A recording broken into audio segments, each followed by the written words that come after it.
Явор Хайтов, водач на листата за народни представители в 43-то Народно събрание на коалиция от партии България без цензура, обяви по време на откриването на предизборната кампания за област Враца, че иска 2 мандата в следващия парламент. Този път сме сигурни, че повечето от гласоподавателите на територията на област Враца ще предпочитат нашата коалиция. И това е така, защото откъдето и да погледнем, каквото и да помислим, ние сме нови лица за територията на област Враца. Аз съм изключително радостен и щастлив, че имам възможността да ви представя нашата листа, която е една сплав между чаровни и опитни дами, успяли в личния си живот, които могат да дадат много на областта, мениджъри, млади хора и не на последно място, нашата листа е много добре балансирана и разположена, така че покрива територията на всичките 10 общини на територията на област Враца.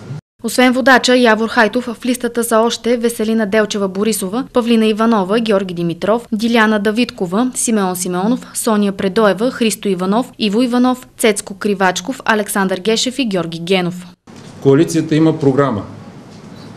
Имаме разширен вариант, кратък вариант, но това, което сме направили при нашите събирания, е, че сме изготвили местна, регионална програма, която съдържа 20 точки.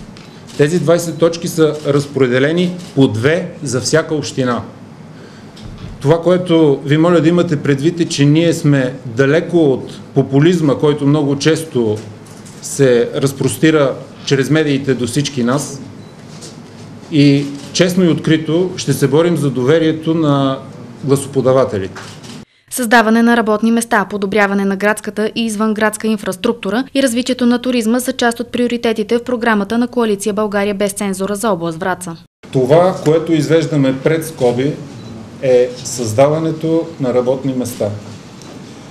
Считаме, че така широко рекламираната и прокламирана изграждане на инфраструктура на територията на България по време на управлението на ГЕРБ за Северозапада не се случи. Затова ние казахме, първи приоритет ще бъде незабавно да започне строежа на широколентовия път Ботевград-Мездра. На второ място, за всяка една община сме изготвили по 2 неща, които са изключително важни според нас. За Враца. Казах ви, обявяваме война на дупките и започваме да работим активно за финансиране, за решаване на този бич за населението. Следващ момент. Искаме да развиваме туризъм. Но, колеги, имаме Леденик. Прекрасно място. Как да стигнем до там? Събрахме експерти, които направиха анализ, че е необходимо финансиране в рамките на 1 милион лева, за да може Леденика да бъде това, което беше. Национален туристически обект.